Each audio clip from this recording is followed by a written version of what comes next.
IT job కోసం try చేస్తున్నారా? Coding tutor లో ట్రైనింగ్ తో పాటు స్టైఫండ్ అండ్ 100% జాబ్ గ్యారంటీ. జయమ్మకు ఒకరి తర్వాత ఒకరు ఇలా వరుసగా 5 కూతుళ్లే జన్మించారు. కొడుకు కావాలని ఆ తల్లి ఎంతో ఆశపడింది. కానీ ఆ దేవుడు కనికరించలేదు. దీంతో ఆ మహిళ తమ బంధువులకు చెందిన 2 నెలల బాబుని తెచ్చుకుని పెంచుకుంది. కడుపును పుట్టకపోయినా కన్న కొడుకులా చూసుకుంది. ఇంతేకాదు పెరిగి పెద్దవాడు కావడంతో పెళ్లి కూడా చేసింది. కానీ ఇవన్నీ మరిచిపోయి మమకారం మరిచిన ఈ పెంపుడు కొడుకు ఎవరూ ఊహించిన ఘోరాన్ని కొడిగట్టాడు. తాజాగా హైదరాబాద్లో వెలుగు చూసిన దారుణ ఘటన స్థానికంగా తీవ్ర కలకలంగా మారుతోంది. అసలు ఈ ఘటనలో ఏం జరిగింది? ఈ యువకుడు చేసిన ఘోరం ఏంటి?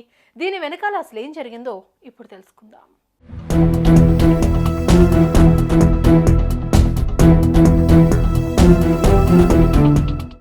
మేడ్చల్ జిల్లా కుత్బుల్లాపూర్లోని ఓ బస్తీలో జయమ్మ, స్వామి అనే దంపతులు నివాసం ఉంటున్నారు. వీరికి 5 కూతుళ్ల సంతానం. 5 ఆడపిల్లలే జన్మించడంతో ఈ భార్యాభర్తలు ఏనాడు బాధపడింది లేదు. కానీ ఓ బాబు అయితే బాగుండని భావించారు. ఇందుకోసం బంధువులకు చెందిన ఓ 2 ఏళ్ల అబ్బాయిని తెచ్చుకుని వేణు అని పేరు పెట్టుకుని అల్లారు ముద్దుగా పెంచుకున్నారు. అలా 10 ఏళ్ల తర్వాత జయమ్మకు ఓ కుమారుడు జన్మించాడు. తన కడుపున కొడుకు పుట్టాడని వేణుపై ఆమెకు మమకారం నలుసంత కూడా తగ్గలేదు. అదే ప్రేమ, మమకారంతో అతడిని పెంచింది. అలా కొన్నాళ్ల తర్వాత జయమ్మ వేణుకి ఓ మహిళతో వివాహం జరిపించింది. కొన్ని రోజులకి ఈ దంపతులకు 2 పిల్లలు కూడా జన్మించారు.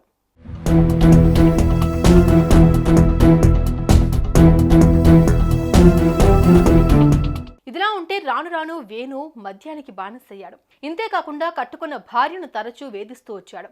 ఇక ఇతగాడి తీరు నచ్చక మహిళ భర్తను వదిలేసి పిల్లలతో పుట్టింటికి వెళ్లిపోయింది. అయితే గత 18 నెలల కిందట జయమ్మకు జన్మించిన కుమారుడు కనిపించకుండా పోయాడు. అతడి ఆచూకీ కోసం అన్ని చోట్ల వెతికారు. కానీ అతడి జాడ మాత్రం దొరకలేదు. ఇకపోతే గత కొంతకాలం నుంచి వేణు 4 లక్షలు కావాలి అంటూ తల్లి జయమ్మను టార్చర్ చేయడం మొదలుపెట్టాడు. తల్లి మాత్రం నా వద్ద లేవంటూ అతడికి నచ్చజెప్పే ప్రయత్నం చేసింది. ఇక ఎప్పట్లాగే పీకల దాకా తాగొచ్చిన వేణు బుధవారం రాత్రి డబ్బుల కోసం జయమ్మతో గొడవపడ్డాడు. ఇద్దరి మధ్య మాటా పెరిగి చివరికి ఘర్షణకు దారితీసింది. దీంతో పట్టణాన్ని కోపంతో ఊగిపోయిన వేణు ఇంట్లో ఉన్న ఓ పదునైన ఆయుధంతో 64 ఏళ్ల జయమ్మను పొడిచి హత్య చేశాడు.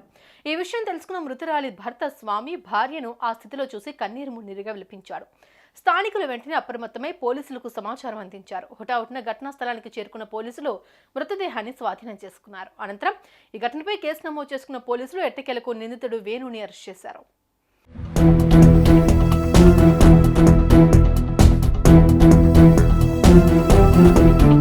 చూశారుగా, వేణు కాదు ఈ దుర్మార్గుడు ఎంతటి దారుణాన్ని కొడిగట్టాడో.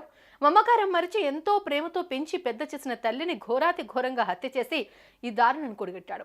ఈ నిందితుడిని కఠినంగా శిక్షించాలి అంటూ మృతురాలి కుటుంబ సభ్యులు డిమాండ్ చేస్తున్నారు. సుమన్ టీవీలో మీ పర్సనల్ అండ్ బిజినెస్ ప్రమోషన్స్ కోసం కింది నెంబర్కి కాంటాక్ట్ చేయండి.